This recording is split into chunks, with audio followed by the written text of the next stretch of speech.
Boa noite, gente! Estamos então começando mais uma live. Hoje não teve segundou, porque hoje eu vou ter a honra de ter a Maria Regina Chaus aqui comigo pra gente falar um pouco sobre BBB e sobre mundo corporativo.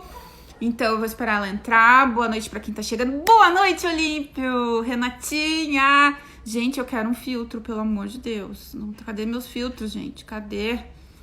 Ai, esse aqui tá lindo. Vai ser esse aqui mesmo. Tomara que segure, né? A Tuca chegou, a gente já vou aceitar aqui.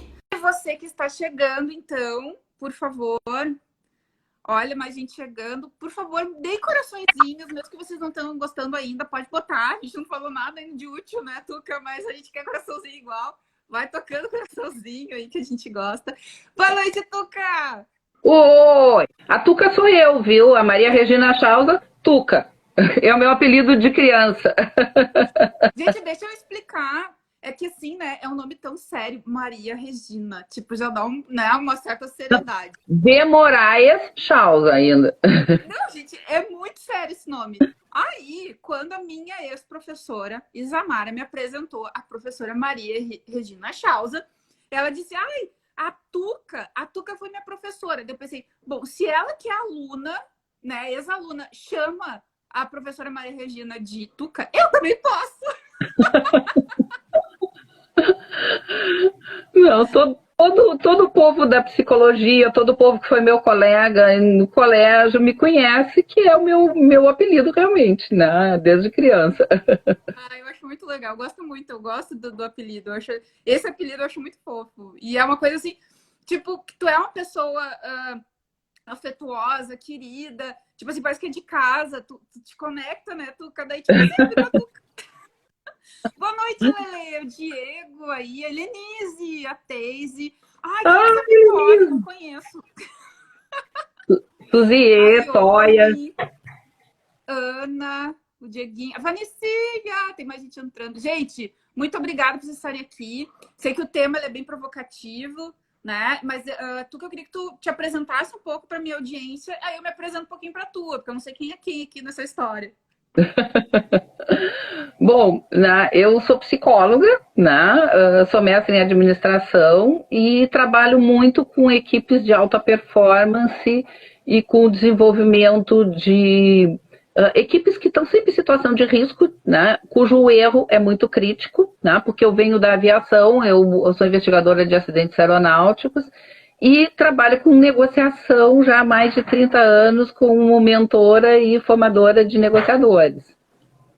Gente, aí vocês imaginam, assim, né? Eu dividi uma disciplina com a Tuca. Acho que eu estava ali no meio, assim, mas acho que era início ainda da minha carreira como professora universitária. E aí eu acompanhei umas aulas. Lembra que eu acompanhei umas aulas? Eu preciso acompanhar as Sim. aulas para não fazer besteira, né? E aí eu me lembrava muito da formação em dinâmica de grupo. Nossa, era incrível. E anos depois eu convidei a Tuca para trabalhar um time que eu fazia parte. Eu, enquanto RH, chamei a Tuca. Tuca, pelo amor de Deus, esse pessoal aqui tá tudo louco. Bota jeito nesse povo aí que não sabe se comunicar. E foi muito bom também. Bom, eu vou me apresentar então. Eu sou a Thalita Oliveira, eu sou mentora de carreira. Também trabalho há alguns anos aí em RH. Também sou professora universitária e sou formada em administração. A minha formação original é administração. Então, Tuca, vamos falar sobre o BBB, porque assim, Vamos. ó, guria, deixa eu te contar, deu um bafafá no meu grupo de mentoria, que as gurias que estão aqui, elas vão falar. Porque daí eu falei, né, vai ter uma live que a gente vai falar sobre o BBB e a conexão com o mundo corporativo. Deu um bafafá, porque assim, ó, aquilo ali é uma dinâmica de grupo, um processo grupal em rede nacional. É exatamente aquilo que acontece naquele micromundo ali, é o que acontece dentro das corporações, dentro do, né, às vezes até dentro da nossa casa. E aí a gente começou a discutir que Juliette, Gil, aí da Carol com K e tal. E uma coisa que eu... Deu sim, a Letícia tá dizendo ali, ó.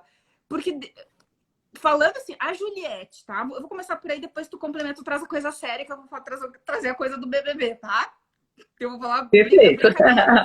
Mas assim, a Juliette é aquela guria sem noção. Ela é muito sem noção. Ela chegava, assim, tipo, espaçosa, tipo eu, assim, espaçosa, sabe? Hoje eu já sei que eu já sou meio sem noção.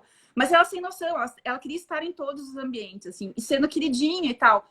aquela pessoa chata. Tanto é que eu ouvi o Nego Di chamando ela de chata e eu não tinha ainda encontrado qual era o termo, mas é aquela pessoa meio grudentinha, assim, na minha visão. E dentro de uma empresa é aquela pessoa que se dá bem com todo mundo, né? Imagina aquela pessoa que tenta estar em todos os ambientes, que é a querida. Mas a gente sabe que o mundo corporativo não é só isso, né? Tem outras coisas. Então, a gente falou sobre isso, e aí algumas concordaram, outras discordaram, e virou um bafafá. E aí eu queria a tua visão e que tu pudesse aí contar para nós, então, dessa gestão de conflitos e o mundo do Big Brother. Pois é. Primeiro, assim, né?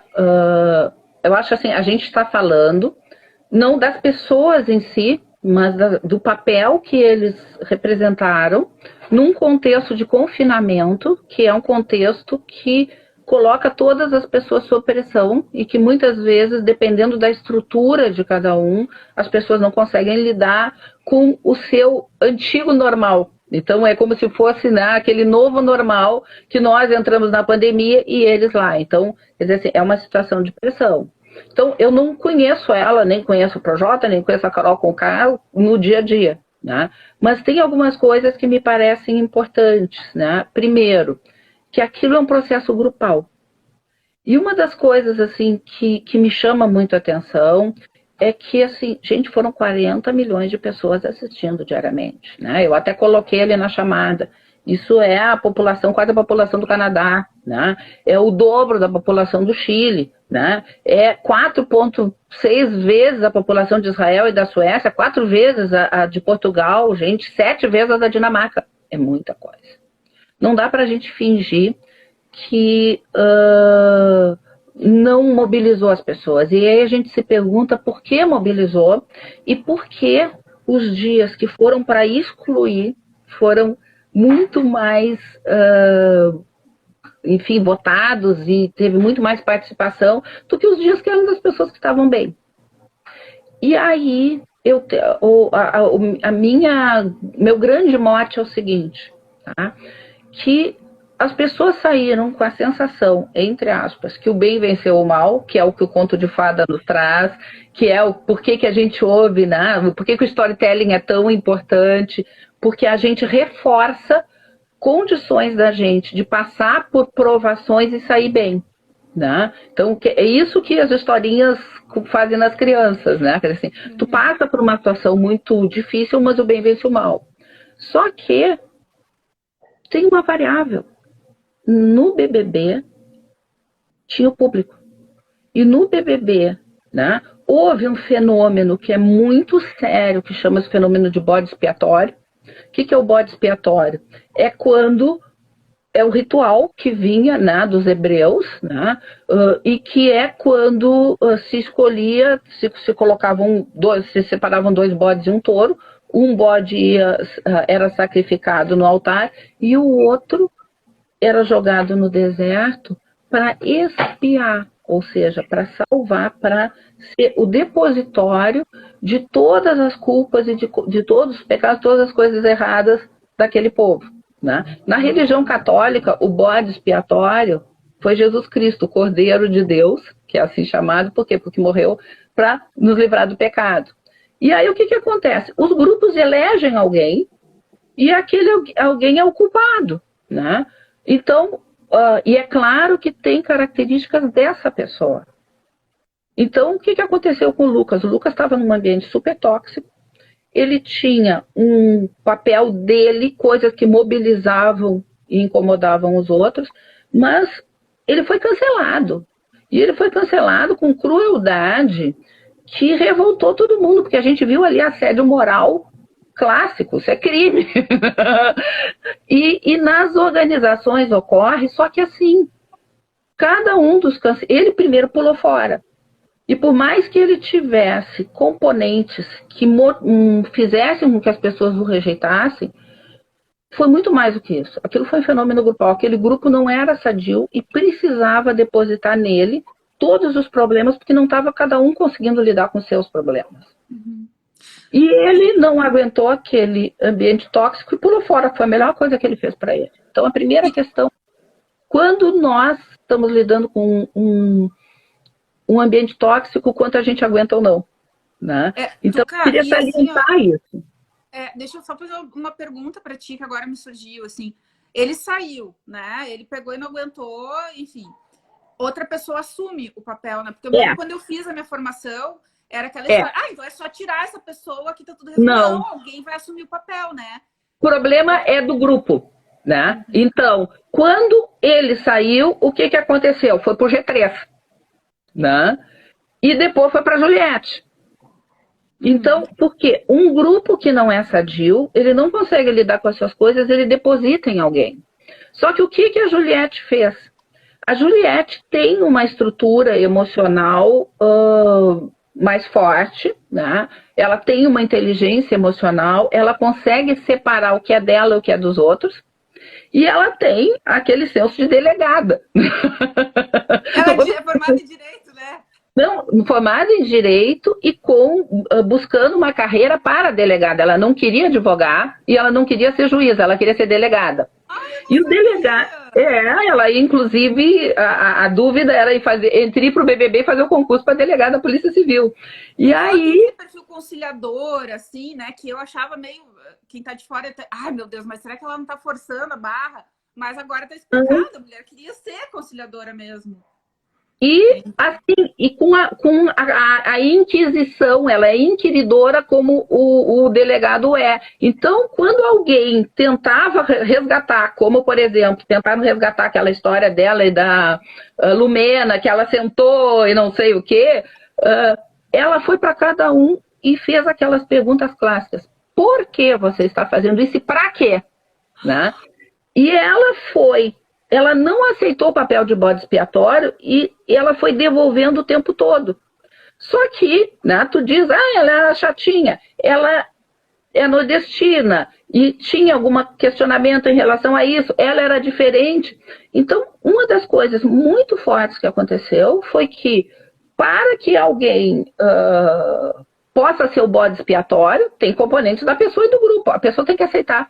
E ela não aceitou, mas ela fez um esforço hercúleo, porque ela teve que, durante todos os quase 100 dias, devolver a cada momento. Porque as coisas que ela fazia não eram entendidas como normais, não eram entendidas. Ela dizia, até o meu choro estão questionando, até o meu sotaque.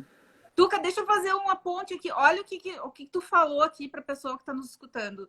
A pessoa tem que aceitar o papel. E a Juliette não aceitou. Né? Ela não aceitou esse papel.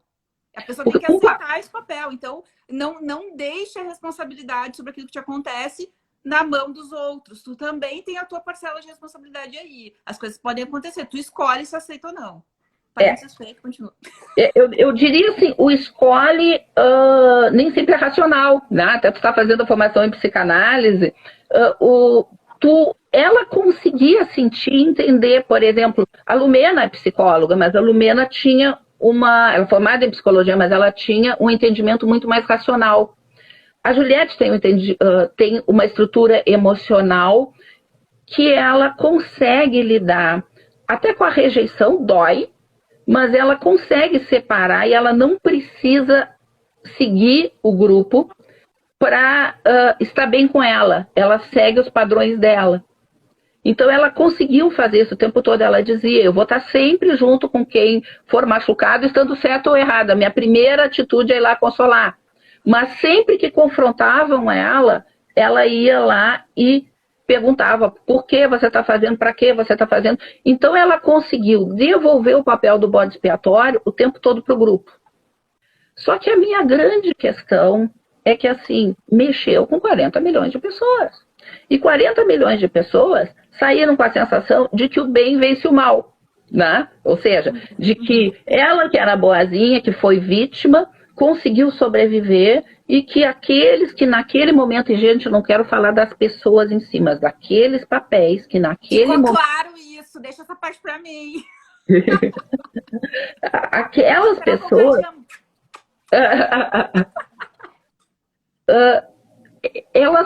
Isto ocorreu assim por causa do VAR. O que é o VAR? Né? É o público. O público foi o juiz e o público foi tirando um por um. Só que na vida corporativa não tem o VAR. Na nossa sociedade, o VAR, entre aspas, é a justiça. Mas tu tem que provar, tu tem que ter elementos, tu tem que nem sempre tu consegue fazer isso, né? Então, a minha dúvida é a seguinte: na tua empresa, no ambiente que tu vive, quem é que está sobrevivendo? São os canceladores, que são os fortes e os reconhecidos? Eu acredito, e é uma hipótese, que o papel tipo da Carol Conká, do Projota, da Lumena, do Lengo Di, que eram os canceladores no início, sobrevive muito mais nas organizações, porque eles tinham a força do grupo. Né? Concordo, também acho. A força das pessoas não é uma força de cada um, é a energia do grupo colocada, que era a energia tão pesada que cancelava os outros. Então, assim, me preocupa muito o dia a dia. No dia a dia não tem VAR. Né? O meu genro trabalha numa empresa na Alemanha que busca o bem-estar das pessoas. E um dos indicadores, as pessoas nas pesquisas de clima respondem assim: quantas vezes tu já te demitiu internamente? Ou seja, está tão ruim que tu só não te demitisse externamente porque tu precisa te sustentar.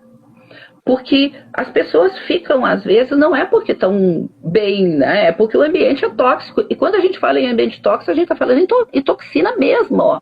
Gente, não é uma metáfora.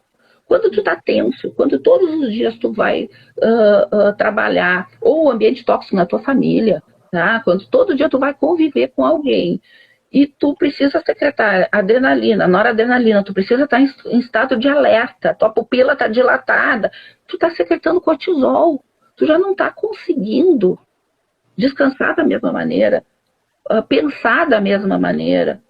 E isso é intoxicação. Então o ambiente tóxico é tóxico não só no jeito de falar. E a minha preocupação é essa: a gente não tem o VAR, né? Foi mudando e foi ficando mais leve, foi ficando uma Juliette, foi ficando um Fiuk, foi ficando um João, que tem um papel fantástico, né? O professor, que não quis entrar no jogo, né? Foram ficando eles, por quê? Porque o público foi tirando. Nós temos o público no dia a dia? Ou nós vamos ter que fazer muito esse papel de Juliette sempre? Para que você está fazendo isso comigo? Você pode até não gostar de mim, mas eu tenho o direito de ser do meu jeito, eu tenho o direito de ser diferente, eu tenho o direito de ser nordestina, eu tenho o direito de cantar minhas músicas, eu tenho o direito de... E até assim, aquela coisa demais. Ah, você comeu o meu bolo? E comeu o recheio do bolo? E por que foi brigar com o recheio do bolo? Então, a Juliette, né? E o bode expiatório. Assim, quase essa live a gente está fazendo para gritar para o mundo: gente, vamos ficar alertas. Não vamos deixar quando as coisas vêm para a gente. Né? Papel é do grupo. Quando é num grupo, o líder só é líder em relação ao grupo. O bode expiatório só é bode expiatório em relação ao grupo. E um grupo não sadio deposita as pessoas, não aguenta lidar com seus problemas. Depois mas tem uma questão aí também, né, Tuca? Quem é que a gente escolhe para esses papéis de liderança? Porque existe... tem a lógica do resultado, né? Então eu preciso buscar um resultado. Para eu buscar um resultado, eu preciso de alguma forma trabalhar a minha agressividade, mas não no sentido de raiva, no sentido de execução, de quem vai atrás das metas, enfim. Então eu tenho que lidar com esse lado, mas ao mesmo tempo eu tenho que lidar com as pessoas. Eu tenho que ser compreensível, eu tenho que perguntar o para que você está fazendo isso, né? Mas nem tanto o porquê, mas para quê. Esse equilíbrio, né? Agora a gente falou um pouco desse papel de líder. É algo bem difícil, né? Tu conseguir achar esse equilíbrio entre eu ser aquela pessoa que vou atrás da meta e aquela pessoa que escuta as pessoas. Como é que tu vê isso? Primeiro, assim, me parece que naquele grupo, aqueles que estavam mais em evidência no início eram quem tinha uma evidência consolidada fora. Então, que era difícil tu questionar o papel de uma Carol Conká, milionária, que já tinha uma carreira consolidada, de um Projota, e quando eles se unem, eles ficaram muito fortes. Ou seja, os sinais externos vieram para lá e sinalizaram: nós aqui vamos mandar porque nós temos um público, né, cativo, que não era, ela tem 99% de rejeição. Mas assim, o líder negativo é líder. Ele está influenciando as pessoas, ele está exercendo. As pessoas acham que é muito fácil, por exemplo, combater um líder negativo batendo de frente. Não, ele exerce liderança. E aí eu queria dizer uma coisa assim que me dói muito, porque essas pessoas, a gente tem características, não são qualidades ou defeitos. Provavelmente a Carol Conká, que eu não a conheço, eu estou fazendo uma análise do papel que eu vi lá, conseguiu sobreviver e ter uma carreira exitosa porque ela teve que bater de frente muitas vezes. E o que fez ela ter sucesso, talvez para lidar com tanta rejeição que ela lidou na vida, foi ela reproduziu, quase que nem o Paulo Freire diz, né? O opressor ela internalizou e ela expressou lá, mas quantas vezes ela não teve que se defender e ser aquela pessoa dura que ela foi lá, tá? Para ter sucesso. Me doeu muito quando o Projota comentou que ele tinha sofrido uma depressão, a síndrome do impostor, né? De que ele estava muito assustado porque as letras dele salvavam muitas vidas e o racional dele era algo que todo mundo amava, mas que ele sabia que ele não era só isso.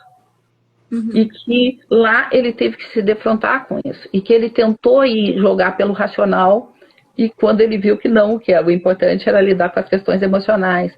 Mais do que nunca, esse BBB mostrou que inteligência emocional é fundamental. Eu sabia identificar as minhas necessidades e as necessidades do outro e separar, né? E eu sabia lidar com os meus problemas. Que a Juliette dizia isso. Eu tinha medo das minhas coisas, né? Quer dizer, eu lidar com os meus problemas e devolver para o outro que é dele e dizer, não, isso aqui é teu, não é meu. Né? E conseguir conviver num grupo, num jogo, e ainda que está sendo visto por todo mundo. Né? Isso mexe e mobiliza muito. Então, o Projota, quando ele disse isso, olha, né, eu tive uma depressão, eu adoeci por causa disso. Gente, quem de nós não tem medo de lidar com as expectativas que cria? Muitas vezes as pessoas nos endeusam, esperam que a gente seja maravilhoso, e a gente não é, a gente tem coisas boas e a gente, né, não consegue nem atender as expectativas da gente, muitas vezes.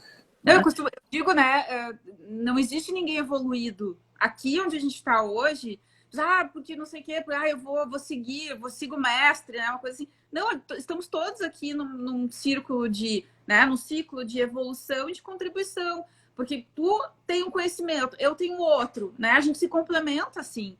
Então, quando a gente cai nesse jogo de endeusamento, aí a gente perde o controle sobre a gente mesma, assim. E aí isso vira uma coisa tão cruel, porque baixa a autoestima e eu acho que fica uma coisa... É amor próprio. Eu não vou usar autoestima, é amor próprio. Assim, tu deixa de te amar, porque, poxa, eu queria ser como fulano, mas eu não tenho como ser como fulano. E aí tu perde identidade, é uma coisa bem complexa, assim, né? E eu vi um pouco daquele documentário que fizeram da Carol Conká, entrando no papel dela, assim. Eu sempre fui fã dela, sempre gostei das músicas e tal. Quando eu vi o documentário, o que eu percebi? Ela é uma artista. Artista no sentido amplo da palavra. Então, ela pegou a dor dela e transformou em música. Então, o que tu vê, o que tu escuta, é ela, é a vida dela. Né? Então, assim, isso me deu até mais empatia para entender algumas das reações dela. Né? E como tu falou ali, eu lembrei muito do Paulo Freire, né? Quando o oprimido vira, né? Finaliza o opressor. Né?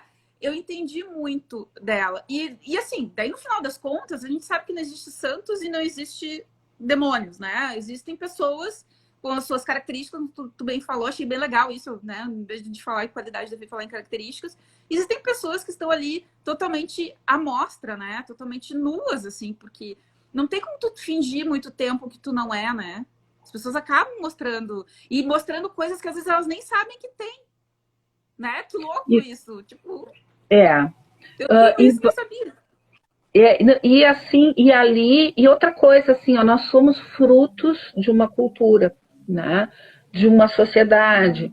Então, me pareceu muito claro, eu não vou entrar no discurso da Lumena, que tinha um discurso de que a gente não pode falar o artigo nem masculino nem feminino. Ela falava isso na jornada da ressignificação, que são coisas importantes, mas ela falava em discurso. Isso ficou muito vivo no Rodolfo, que vem de uma estrutura de uma sociedade machista. ele não queria ser assim, ele não se dava conta de algumas coisas. Quando ele faz uma brincadeira, e ele fez algumas que mexeu com o cabelo do João, mexeu com o vestido do Fiuk, né? Ele reproduziu uma sociedade, ele reproduziu o que o pai, a mãe, o irmão de muitos de nós trazem aí. E ele teve que ser sinalizado muitas vezes em relação a isso. Então, quando a sociedade muda e ela está se tornando mais inclusiva, muitas vezes a gente tem pontos cegos que a gente não reconhece na gente. Ele não se percebia e ele fazia aquilo sem se dar conta. Não estou passando a mão na cabeça, mas eu estou dizendo, olha, é um fenômeno social. Assim como eu acredito que dos grandes benefícios que esse BBB trouxe foi um contexto de inclusão verdadeiro, tá? De um Gil que mostrou quem ele era com a sua essência, né? Talvez foi a pessoa que mais se expôs, e até ele não tem tanta estrutura para não se expor, né? Quando ele tinha que soltar, ele soltava, quando ele tinha que berrar, ele berrava, mas ele conseguiu mostrar o que é a dor de não se sentir aceito, o que é a dor de ter uma fé, uma religião e achar que está sendo renegado pela orientação sexual dele, de não saber como é que a mãe dele ia reagir, né? Um Fiuk dizendo, poxa, eu a vida inteira usei essas roupas e eu tive que, assim, gravadora não aceitava o contrato porque eu não podia usar essa roupa, porque eu não podia ser desse jeito, né? Então, a questão da autoaceitação e de uma sociedade que se torne mais inclusiva, né? Também essa mensagem ela foi muito forte e eu acredito que o Gil fez um benefício, né? Esses dias foi até o dia do orgulho gay, né? Do orgulho LGBT+, né? Eu acho que ele prestou assim, uma grande homenagem para a sociedade, ele mostrando a dor dele e ele mostrando que, olha só, ele era quem tinha mais formação acadêmica de todos lá. E ele não estava cantando de galo, com doutorado de economista, né? E ele em nenhum momento foi erudito e arrogante lá, né? Embora ele tenha, e nem em nenhum momento ele chegou e disse assim, olha, eu sou o cara que mais bate as metas na minha corretora onde eu trabalho, eu sou gostoso. Não, ele foi ele. E ele deu luz, e ele deu alegria, e ele deu calor, e ele tornou... inclusive mudou a dinâmica do programa, que agora vai buscar mais Gil, né? Por conta disso. Mas assim, o sofrimento dele foi genuíno. O sofrimento do João foi genuíno. Quando o João traz aquela questão do cabelo, né? O sofrimento do Fiuk. E eu acredito que ver esse sofrimento despertou a empatia de muitos, como também o Rodolfo ter que entender que ele é fruto de uma sociedade que ele espelha, como nós todos espelhamos, muito mais uma sociedade que a gente critica intelectualmente, mas que na prática a gente ainda tem atitudes que a gente não se dá conta. E que ele teve que pagar com isso. Ele pagou caro, porque ele pagou com a eliminação dele. Né? Então, também isso eu acho que é uma coisa importante, assim, a inclusão e o quanto a diversidade tornou mais rico aquele grupo. Tornou aquele grupo mais feliz. O quanto o Gil fez bem para um Arthur. O quanto o Gil fez bem para todo mundo nesse sentido. Foi demais. A gente estava torcendo aqui para ele, na verdade. Mas olha só, eu estava pensando um negócio aqui. O Rodolfo, a história do Rodolfo, né? Coitado do Rodolfo, ele foi realmente, como todos ali, né? Exponente daquilo que acontece na nossa sociedade. Eu confesso que eu fiquei com um pouco de pena dele, porque aquilo a piada que ele fez, a brincadeira que ele fez, a gente escuta, é só botar. Nós, mulheres, a gente bota o pé na rua, a gente escuta a piada, né? Então, assim, até hoje eu estava conversando com o meu professor de psicanálise, ele dizendo, eu não posso nem falar, porque eu não sei o que... Porque ele trouxe toda a história do Freud, né? Que começou com as mulheres e tudo mais. Então, eu não posso nem opinar porque eu não sou mulher, mas imagino que você sai na rua e realmente, né? A gente sabe que essas piadas, essas coisas, elas acontecem o tempo todo. E dentro de empresa, lá no nível mais da base hierárquica mais baixa, onde as pessoas não... A vida se limita a jornal nacional, a trabalho das 7 às 7, chega em casa, tô cansado, ainda tem filho berrando e eu tenho que dormir porque no outro dia eu tenho que acordar às 6 para estar às 7 de novo. Claro que as pessoas não têm acesso a muitas informações, eles também nem querem, elas querem tomar a cerveja delas no final de semana e assar uma carne. E é isso, né? É isso que. E a história é muito mais profunda e muito mais complexa para a gente trazer educação para essas pessoas, né? Mas, na verdade, também o comportamento do Rodolfo reforçou aquela ideia de tipo, ai, agora a gente não pode fazer mais nenhuma piada. Eu vejo isso muito no Instagram, né? Nos grupos que eu tô. Meu grupo do ensino médio, eu me formei numa escola técnica, eu era a única menina na turma. Então eu tô no grupo lá, às vezes eu acompanho umas conversas, assim, e eu percebo que esse é o mundo da cerveja, o mundo do churrasco do final de semana. Durante a semana, sabe, é trabalho. Então, assim, eu vejo muito essas brincadeiras do tipo, ai, agora se o fulano falou maçã, então quer dizer que tu não gosta da laranja. E começa essas conversinhas, assim. Então, teve sim gente que entendeu, né? Que, poxa vida, tem toda uma questão histórica aí dos negros e tudo mais, mas teve gente que, putz, eu não acredito, de novo, esse pessoal também é chato pra caramba, a gente não pode fazer piada nenhuma. Então, é uma grande oportunidade pra gente falar sobre essas coisas, pra explicar para as pessoas por que não se faz piada com o cabelo, por que tem que ter cota, enfim, outras coisas assim. Por que essas coisas existem, né? Me parece que aí uma coisa que ficou bacana, isso é a minha leitura, é que enquanto isso estava num discurso, tá?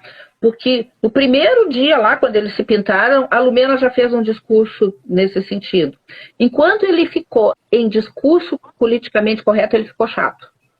Quando ele se trouxe, ele apareceu na dor, né, no sentimento, né, a dor do Rodolfo. E assim, e a dor do Rodolfo, e aí vamos trazer um Babu, né, na outra edição, que dizia assim, que tinha uma consciência muito forte da importância do papel dele como negro, mas que ele dizia, eu não vou usar isso para me vitimizar, eu não quero que isso seja o que vai me escolher, né? E o Rodolfo foi para aquele, como é que é, a despensa, né? Para chorar, porque doeu no Fiuk e doeu no Gil. E aí, quando veio na dor e quando as pessoas conseguiram ter a empatia, porque viram que não era um discurso chato, politicamente correto, mas que era algo que, muito embora se faça, até sem se dar conta e numa brincadeira, dói em quem está vivenciando, quem está no outro lado, ficou diferente. E aí também teve um posicionamento, que aí eu acho bastante importante, que o Gil sempre brincou. Mas que quando o Gil se posicionou em relação até à indicação do Rodolfo, não era o amigo nem o cara que tinha levado ele para o quarto, não, foi o quê?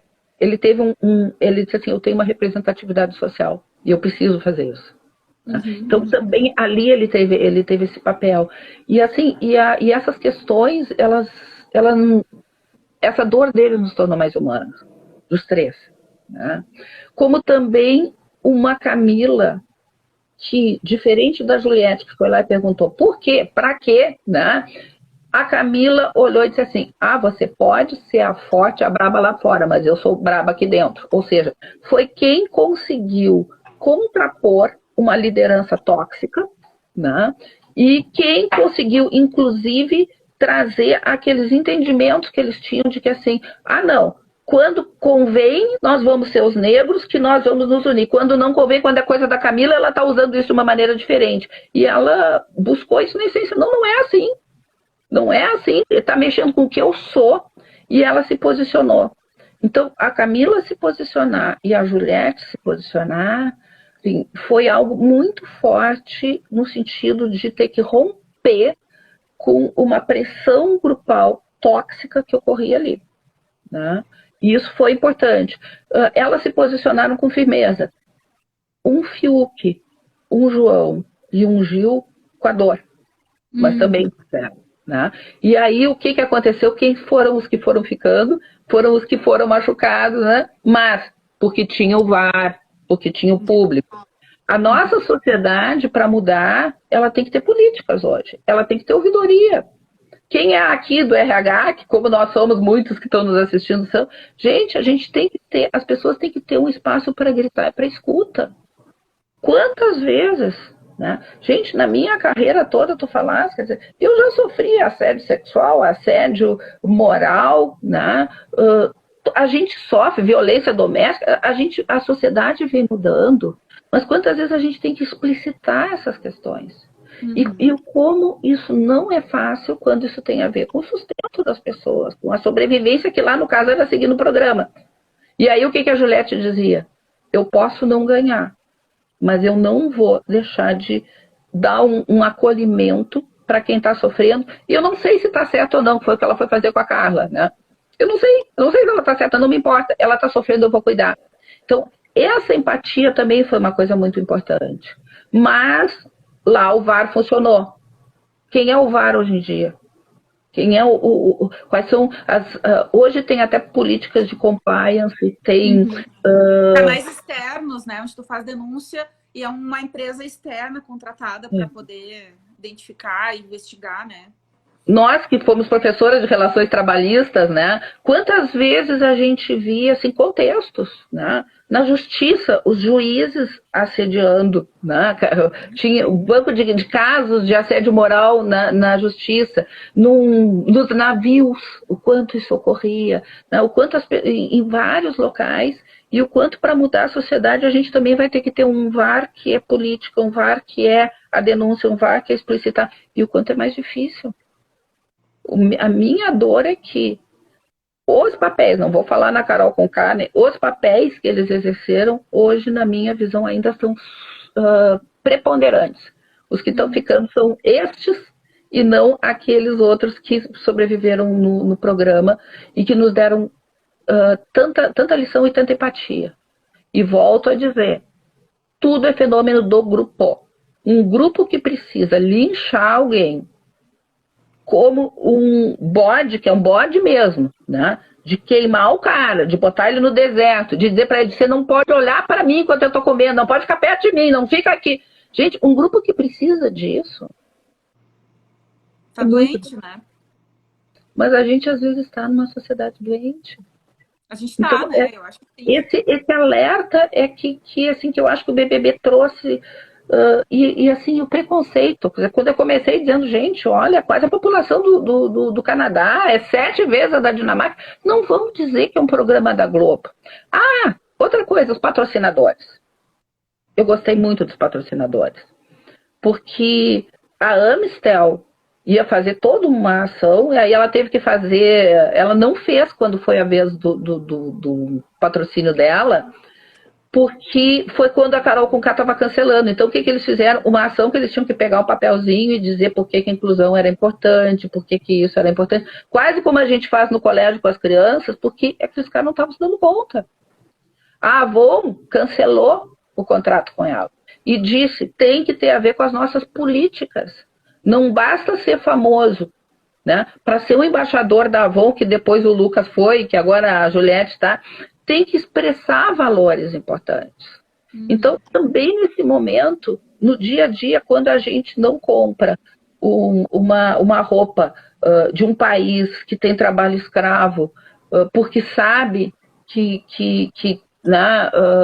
tá corroborando com uma injustiça, a gente está tendo uma participação consciente também. Quando a gente vai ali e compra do produtor da esquina, quando a gente faz certas coisas, porque assim, é tão romântico a gente olhar isso. Um dia eu fui pesquisar sobre o nazismo, e eu fui pesquisar quem foram as empresas que patrocinaram o nazismo. E o que aconteceu com elas? Elas estão aí até hoje. Os uniformes eram feitos pelo Hugo Boss. O Volkswagen foi feito sob encomenda. A Coca-Cola criou a Fanta, porque a Coca-Cola era para os americanos e tinha que ter para os alemães. Né? Quem era a empresa que fazia os fornos que matava as pessoas? Porque as Gente, pessoas... eu nunca mais tomo Fanta na minha vida. Ou pelo menos eu não vou conseguir tomar, eu acho. Não, porque as pessoas físicas foram condenadas, mas as empresas tiveram parte. Quantas vezes eu estou no RH de uma empresa que está fazendo uma coisa errada? E será que a gente tem consciência disso? Eu estou no RH ou estou em qualquer outro cargo da empresa? Né? Então, como é que nós estamos com essas políticas? Como é que nós estamos com essas políticas na sociedade? Quais são os canais que a gente tem? Né? Quando a gente ouve na TV assim, olha, se você chegar na farmácia e pedir uma máscara roxa, Vamos entender que é violência doméstica e que às vezes a gente precisa ter esse tipo de subterfúgio ainda para poder gritar de uma dor por coisas que acontecem na sociedade, que ainda tem coisas muito doentes. Então, ali houve e ali tinha o VAR. Qual é o nosso VAR? Como é que nós vamos lidar com o nosso VAR? E assim, quando é que a gente vai entender que fenômeno grupal é de grupo e não é do indivíduo? O indivíduo tem parte, sim. A Carol Conká pagou caro porque ela fez. Ela foi responsável pelos atos dela, sim. O Lucas também, né? Então, o bom é que a gente viu o fim da história e viu que a história, né, que o bem venceu o mal, né, como no conto de fada. É que a gente gosta disso, né? A gente foi educada com essas histórias, né? Então, a gente precisa. Mas a verdade é que na vida... Uma vez eu escutei de uma pessoa, e uma pessoa com uma questão econômica mais alta que a minha, enfim. E eu disse para ela, tá acontecendo isso. Ela falou, te acostuma, a vida não é justa. Ela falou isso pra mim. E eu, putz grila, não, eu quero que o mundo seja justo. E ela disse isso pra mim. E eu fico pensando, realmente, não é justo. Tem coisas que não são justas, né? Tem coisas que acontecem que a gente não entende o porquê que acontece. E aí, o que eu faço com isso, né? Eu tô vendo aqui a Lelê dizer... A Letícia que do ESG, sim, o ESG é uma métrica hoje que trabalha com questões, né, da sustentabilidade, que trabalha com o ambiente, trabalha com a governança justamente por causa disso, né? Quer dizer assim, hoje a palavra de moda em gestão, né, em todos os locais, todo mundo busca o ESG, né? Porque é um indicador e inclusive, né, é que nem uma ISO, se você não tiver, você não vai ser aceito para se candidatar a alguns aspectos, né? Então, o ESG é algo importante, né? Políticas sociais são importantes. Por quê? Porque nós estamos tendo que passar por barreiras culturais. Nós somos um Rodolfo que querendo acertar, vai lá e diz uma besteira, que querendo acertar, porque a influência cultural é muito forte. Tu vem de um meio diferente e uma sociedade, para mudar, ela não muda de uma hora para outra, então precisa desses aspectos. E outra, né, Tuca, tem coisas para serem explicadas que são complexas. Para entender, por exemplo, essa questão do racismo, por que não existe o racismo reverso?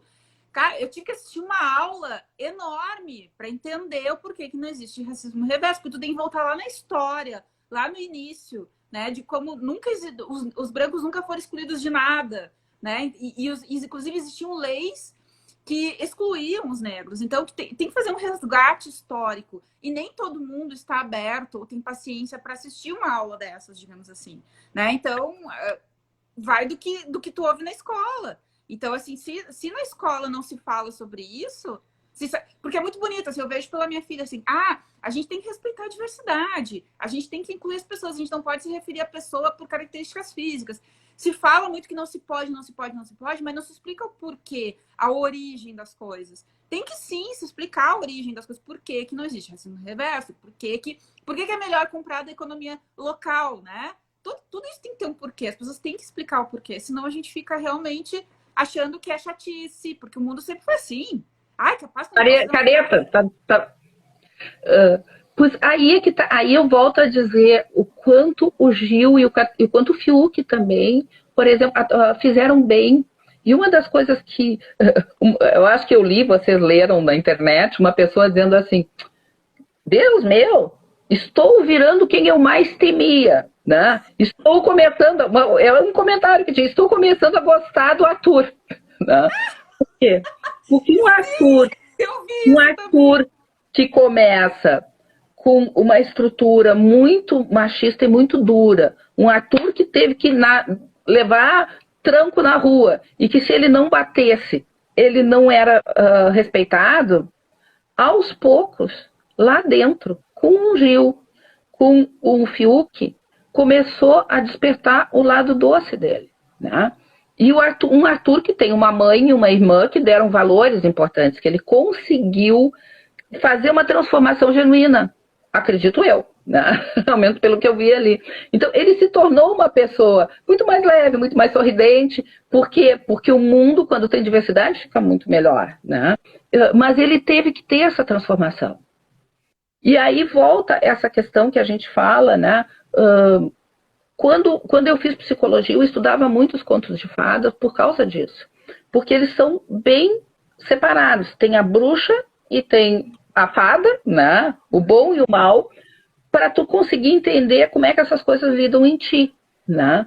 E que tu passa por adversidades, mas tu consegue ultrapassar. Eu nunca comentei, acho que vou comentar em público aqui, né? Talvez tu não saiba, Thalita, mas eu não, eu na época eu sou filha de um cientista político, né? E eu vivi todo o processo assim, e o meu pai foi cassado, né? Então eu vivi essas situações em casa, de ter telefone grampeado, de ter, enfim, a biblioteca do meu pai é um intelectual, né? Toda revirada, né? E no dia em que aconteceu isso, eu tinha 6 anos, e no dia seguinte, no colégio, tinha que fazer uma redação e tinha que dizer qual era a moral da história. E chamaram a minha mãe no colégio porque eu escrevi que não tinha moral da história, porque a história sempre acabava mal. Ah, meu Deus, tem 6 anos ainda se formando personalidade.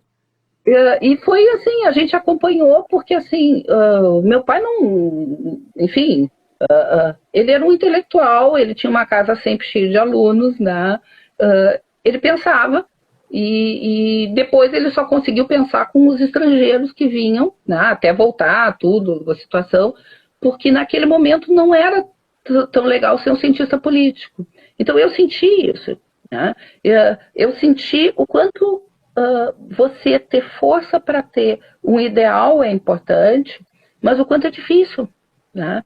Então, quando eu trago a questão do VAR, eu trago muito nesse sentido, porque assim, nós vamos ter que construir os nossos VARs. É o ESG, é as políticas, é até aquela coisa interna. Eu tenho certeza que espero, né, que um Rodolfo hoje se pergunte muito mais, coisas que ele nunca se questionou e que ele fez como naturais. A primeira vez que eu fui comprar uma coisa num desses sites orientais, eu achei que eu estava fazendo uma grande coisa. Pô, olha que super baratinho. Aí a minha filha olhou e disse assim, mãe, isso é trabalho escravo, te dá conta disso, né? Então, e aí eu comecei a pesquisar essas coisas. Então, o quanto é importante. Mas voltando então, resumo da ópera, né? Não, eu tô Fenômeno de impactada com grupo. a história, porque na verdade a gente, às vezes a gente não se dá conta que pequenas coisas do nosso cotidiano têm um grande impacto, né? Então, assim, tu tá falando a questão, por exemplo, de um site, né? Tu comprar alguma coisa num site que é, por exemplo, chinês, que... E tem toda uma outra questão também, não é só de trabalho escravo, mas também da nossa economia e tudo mais. Nossa, é muita coisa pra gente pensar, né? E se a gente entrar numa vibe de individualismo, a gente não vai pensar, né? A gente vai ficar, não, vou fazer o que é melhor para mim. Então tem que ter um pensamento no coletivo também, né? E aí isso a nossa sociedade fez com que a gente se separasse, né, um pouco assim. Quer dizer, a família é o núcleo mais importante. Então as pessoas ficam focadas na sua família e a gente perdeu aquela história que os índios têm, que eu acho muito bonito, que é a história da tribo, né? De que um cuida do outro e tem esse olhar. E a gente está muito individualista por conta também dessa coisa, ai, família, família, família. E a gente acaba se fechando para coisas do coletivo, né? Então, é bem complexo, Tuca, a gente pensar sobre isso. Qual é o meu papel, né? Qual é a minha parte? Qual é a parte que me cabe nisso tudo? Né? O que eu posso fazer? Quais são os limites que eu posso transpor? Sem me ferir enfim, sem ferir os outros e que eu possa contribuir com o coletivo, é um desafio. A grande lição, eu acho que o público, eu fiquei feliz porque o público foi um VAR, um juiz que buscou valores mais humanos, né? E que inclusive eles comentam que eles vão mudar regras no BBB, porque assim como você não pode bater em alguém, né, mesmo que seja um reality, até que ponto você pode deixar alguém sofrer um assédio moral, uma crueldade, né, em público, né, em função de uma audiência, em função de uma autenticidade. Qual é o limite? E tem que ter limite, porque se tu fizeres uma agressão física, é barrado. Tem um critério de eliminação. E a agressão psicológica? E a agressão psicológica que ocorre nas empresas, que ocorre nas famílias. Né? Então, esse laboratório, porque foi um grande laboratório que foi mostrando, ele escancarou a sociedade. E que bom que escancarou e que hoje são 29 milhões de cactos. Já chegou a 29 milhões, nossa. Eu sou um cacto também.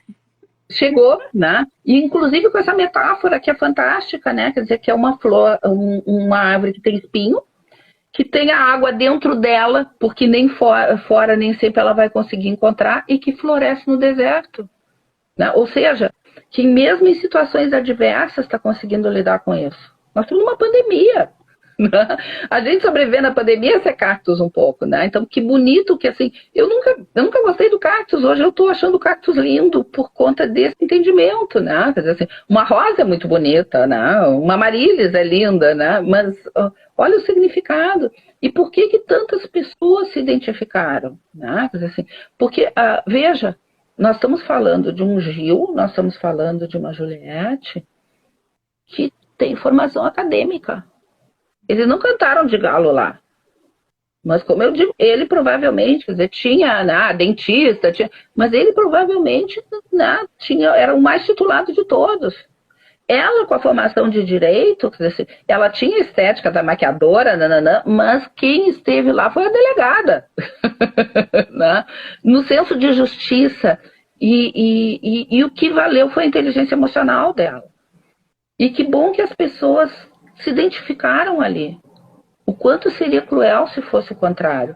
O quanto teria sido complicado se o que equivalesse ali fosse a projeção daquelas pessoas que eram os canceladores, mas que tinham lá uma legitimidade na sociedade pelo seu sucesso externo. Porque no início eles eram os bambambãs, até que foram caindo por um. Ninguém imaginava, eles começaram a se dar conta para um Projota poder fazer aquela avaliação tão importante que ele fez. Né? Assim, de dizer, pô, eu tive depressão, né? Eu sou uma farsa.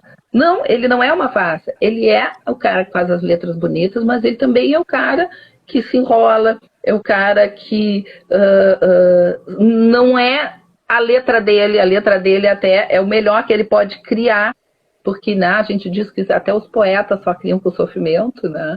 Então, mas ele também tinha aquele lado de sombra que ele diz, eu sabia que eu tinha, né? E que ele teve que defrontar, que ele teve que saber que a emoção era o que ia levar, ele teve que saber lidar com as emoções, um Arthur teve que aprender a lidar com as emoções, um Rodolfo teve que aprender a lidar com as emoções.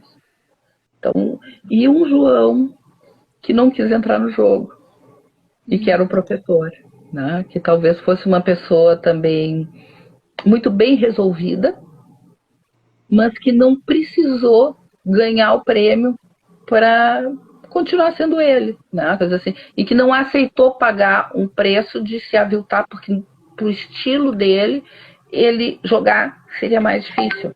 Diferente da Juliette, que não se aviltou, porque ela é aquela pessoa que confronta mesmo. E que também teve uma dor, e que também sofreu, mas conseguiu dizer assim, olha, não é porque eu estou sofrendo que eu vou deixar de fazer isso, não é porque eu estou sofrendo que eu vou deixar de fazer aquilo. Bom, são fenômenos pessoais. Foi o exemplo de que, apesar de tudo, conseguiu dar a volta por cima. Ô, Tuca, eu queria que tu falasse pro pessoal aí do teu curso. Tu conta aí pra nós. Gente, os cursos da Tuca são incríveis. Conta aí quando é que começa, tudo pra nós, detalhes, tudo. Ah, tá. Eu estou começando um curso agora, na quarta-feira, depois de amanhã, de negociação comportamental. Por quê? Porque eu sou professora de negociação, mas eu trabalho comportamento. Então, eles são 4 encontros via Zoom e mais algumas atividades que a gente dá de preparar as negociações. À noite, 4 quartas-feiras, né? E que a gente faz dinâmicas de grupo, faz as negociações e trabalha o comportamento do grupo, né? E vai trazendo as técnicas. Eu uso muito filme, né? Para mostrar as técnicas, e uso muito o próprio comportamento do grupo, que é justamente o que um Big Brother lá fez de alguma maneira, as pessoas terem que se ver e lidar com as suas características. Por que eu acredito nisso? Porque não adianta tu saber o que fazer se tu não sabe fazer. E para fazer tem a ver com aquilo que a gente tanto faz, que é habilidade e atitude, né? Assim, muitas vezes as pessoas acreditam e tem um discurso fantástico. Eu tenho uma escuta ativa, eu consigo ter a empatia. E na hora de negociar, tá lá botando o dedo em risco na cara do outro. Então, quando a gente consegue mostrar isso, ele propicia, técnicas de negociação mais claras. Então, você sai sabendo como escolher um argumento, como superar objeções, como lidar com estratégias e táticas, como fazer concessões e a estrutura de uma negociação. Mas você sai com uma coisa que é consciência situacional, que é uma coisa que a Juliette tinha, e que a Sara tinha no início e depois se atrapalhou, que é a capacidade de ler o ambiente. Né? De se distanciar, que a gente diz, olha, vai para o andar de cima e ler o ambiente. Né? A capacidade de ler o ambiente e entender o que está ocorrendo, porque eu só posso negociar sabendo onde é que eu estou pisando, onde é que o outro está pisando. Né? Se o outro está jogando sujo, como é que eu vou lidar com um truque sujo? Eu não preciso ser sujo porque ele está sendo, mas eu não posso ser ingênuo. Né? Então, e como é que o pessoal, eu tô com medo no nosso tempo, como é que o pessoal se inscreve? Eles entram no teu perfil ali, tem um link, alguma coisa? No meu perfil tem o link do curso, tá? Na bio, tanto no Instagram quanto no Facebook. No Instagram é Maria Regina Schausa e no Facebook é Regina Schausa. Tá na bio, tá? E eu vou colocar, ou quem mandar mensagem para mim pelo Instagram ou pelo WhatsApp, né? Aí eu vou colocar se meu WhatsApp é 51999737578. Então, 999737578. 3 mais 5 dá 8, viu? Então fica fácil de guardar. Ou no Instagram dizendo que quer fazer o curso hoje, tá? Eu mando o livro de presente, né, que é o livro de negociação que a gente escreveu, e me mandando ainda hoje, eu mando o bônus da campanha, que aí é da minha cota pessoal, que é para 50% de desconto. Que aí fica bem interessante, né? Porque ele tá... porque senão, aí, claro que é pelo Clube de Negociadores, que é um grupo que eu participo, que eu gosto muito, né? Que a gente semanalmente se reúne às 7 da manhã para discutir com gente do mundo inteiro tática de negociação. Eu coordeno um grupo lá de filmes, que a gente analisa filmes através da negociação. É no site do Clube de Negociadores, mas mandando para mim pelo Instagram, né? Que é Maria Regina Schausa, né? Ou mandando uma mensagem no Facebook, Regina Schausa, ou no WhatsApp, hoje, né? Eu mando o voucher para poder ter o desconto. Ele tá R$850, ficaria aí 425. Né? Um baita curso. Eu tava lembrando, Tuca, do nosso curso, né? Que a gente fez lá de liderança.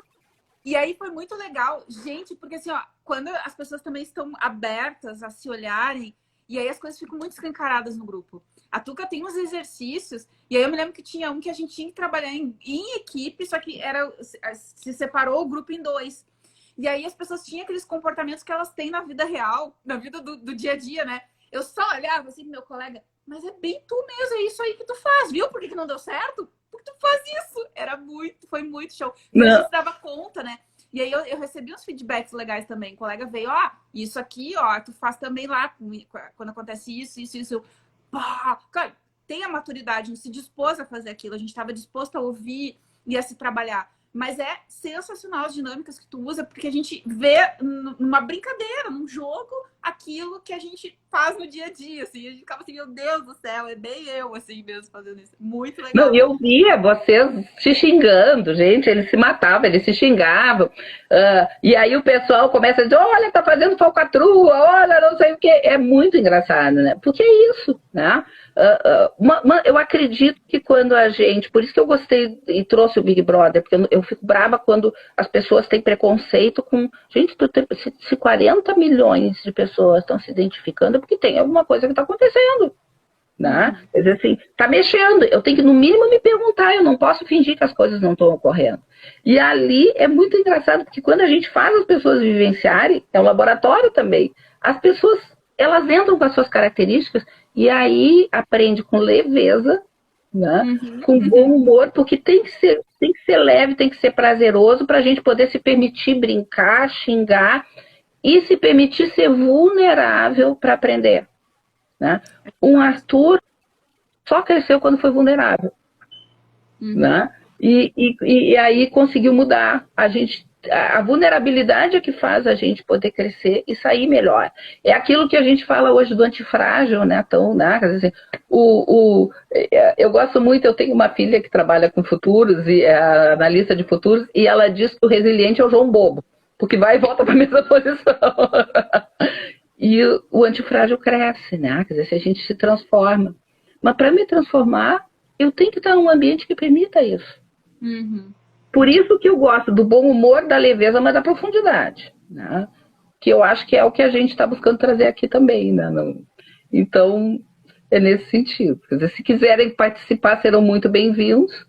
E também, assim, para a gente seguir discutindo essas questões de como lidar com o ambiente tóxico, né? Nessa live e em outros, né? O papel dos canceladores, né? Lembrando isso. Até quando quando a coisa está muito louca num ambiente, pensa assim, né? Isso é meu ou é do grupo? O que é importante? Até perguntar para as pessoas para que a gente está fazendo isso, onde é que a gente vai chegar, né? Voltando aqui para o nosso tema, porque isso eu trago no curso aplicado à negociação, mas aqui a gente está trazendo para a vida. Né? O Big Brother foi um laboratório de dinâmica de grupo importantíssimo. Eu sempre falo isso, que para mim BBB é um grande laboratório de processos grupais. E aí, quando tu me fez essa proposta, tem mais gente que pensa como eu. Amei! A gente tem uma ideia assim, ó, de que as pessoas... não que eu me considere intelectual, não me considero, tá? Mas que, não, ela é professora, ela não pode ver Big Brother. Eu vejo Big Brother, sim. Só que eu falo das novelas mexicanas, tá? Eu vejo mais novela mexicana que Big Brother. Mas eu vejo sim, olho sim, analiso sim, rio sim, torço junto. Mas também tem um olhar, não só o olhar de divertimento, mas tem um olhar também que a gente tá vendo que aquilo ali é uma grande dinâmica de grupo, né? Então, também desmistifica um pouco essas coisas das pessoas ficarem tão presas. Eu não posso fazer tal coisa, porque senão vão falar que eu... Aqui, gente, nós somos seres humanos, entendeu? E faz parte da nossa cultura. Inclusive, a novela faz parte da nossa cultura. Pois é, é uma expressão cultural nossa, da nossa sociedade. Eu queria uma expressão muito forte e que na pandemia as pessoas estão se identificando com essas histórias. Então, isso é que está mobilizando as pessoas. Se tu quer entender, né, as pessoas, entende o que está sendo expresso. Por exemplo, vamos pegar a novela lá, O Amor de Mãe, que terminou. A Regina Casé, e eu fiquei encantada, porque ela é da minha geração, eu me lembro dela no As Dubal Trouxe o Trombone, no Trate-Milhão, né? Que ela tinha um papel super alternativo, ela conseguiu personificar a humanidade do que é ser um ser humano e ser uma mãe naquele papel, sendo justa com uma patroa que era bêbada, né? E tem duas cenas que eu acho fantásticas, porque assim, aí também tem o bom e o mal, que também foi escancarado, né? Ela, a mãe, a Lourdes, e a personagem da Adriana Esteves. E foi tão forte, porque a personagem da Adriana Esteves era a malvada. E aí o filho vai lá e abraça e diz: mãe, por que tudo isso? E ela diz: porque eu queria que tu me amasse. E ele diz: mas eu sempre te amei. E aí a personagem da Regina Casé foi visitar. A cara queria matar ela. E ela diz assim: por que tu viesse aqui? Eu não sei. Não, os filhos perguntaram também. Eu não sei, mas em algum lugar lá dentro de mim eu entendo ela. Olha que coisa. Quer dizer, assim, tu não precisa julgar o outro, tu pode ter compaixão. E tu pode entender, por mais monstro que o outro seja. E o que a personagem da Adriana Esteves diz, né? Ela diz: e eu vim te agradecer porque tu não me matasse. E ela diz assim: olha, nem o maior monstro te mataria, né? Não conseguiria. Então, as duas confrontando esses sentimentos de uma maneira tão forte. E aí a Adriana Esteves, né, a personagem termina dizendo assim, né, que ela só queria não ter errado com o filho. E que como é triste que as mães são imperfeitas. Ai, bem-vindo ao clube! Né? Porque é muito fácil a gente olhar a Dona Lourdes, tá? Eu comecei trabalhando com gestantes e casais grávidos. E um dia eu encontrei um livro que é do Léo Kanner, que é o cara que estudou o autismo, e ele tinha assim, o título do livro, né? Era em espanhol, né? Em Defesa de las Madres. E aí assim, como educar sus hijos, mientras los mais fervorosos médicos, psicólogos, psiquiatras, assistentes sociais. Então ele dizia o seguinte: como é que tu vai educar teu filho, apesar de todo mundo estar te dando regra? E ele dizia que com isso as mães só estavam se sentindo culpadas e não estavam conseguindo ter a intuição e ter a naturalidade para lidar. Ou seja, eu pego um Arthur, eu pego uma personagem lá da Adriana Esteves, né? A gente lidar com a imperfeição, né? A gente tem que se defrontar com a imperfeição. E toda mãe quer o melhor para os seus filhos, e toda mãe se culpa quando não faz. Quer dizer, a culpa das mães é uma coisa muito forte, né? Mas, assim, isso é importante. Um Projota que chegou lá como um ídolo e que teve que cair a máscara e dizer, gente, era muito do ídolo lidar com a expectativa dos outros, eu não sou tudo isso. E quando a gente se cobra, ou seja, quando a gente tem que se lidar, se defrontar com a imperfeição, com o humano da gente, a gente consegue entender o humano do outro. E vira lá aquela mãe da Regina Casé que diz assim, eu não sei, mas em algum lugar eu entendo ela. Né? Tuca, eu preciso encerrar porque eu também tenho que trabalhar ainda. Mas eu estou trabalhando aqui. Ai, Tuca, ó. Nós estamos. Eu quero te agradecer muito por essa live. Foi assim, olha, uma construção para mim, assim, foi tipo fechando meu dia de aprendizados. É claro que agora tem mais atendimento, vou aprender também com a minha cliente, mas foi incrível. Tu sempre contribui muito, tu sempre traz perspectivas e profundidade, eu acho que é essa palavra, né? Tu traz profundidade, então eu quero te agradecer muito por estar. Ah, o Olívio tá dizendo que foi excelente. A Tatiana tá dando parabéns. A Helenise disse que precisa ir. Beijo, já foi. Então, eu agradeço muito. Eu vi a Neuza tá aí, a Tatiana, a Suzy, a Toia, a Neca. Tô vendo um monte de gente querida. Um abraço para todos vocês, gente. Ai, que massa. Vamos fazer outras, né? Sempre que for para analisar o cotidiano através dessas manifestações culturais que trazem, porque a antropologia nos mostra isso, a gente está analisando a vida. A gente poderia falar também dessas novelas que passaram um tempo, estão sendo reprisadas e como mudou, né? Algumas coisas já não são mais aceitas, outras a gente vê, putz, não mudou nada, né? A gente pode fazer várias combinações aí. Mas eu tenho que fechar mesmo, te agradeço muito. Uma boa noite para todo mundo. Boa noite, Tuca. Beijo. Gente, obrigada, muito carinho.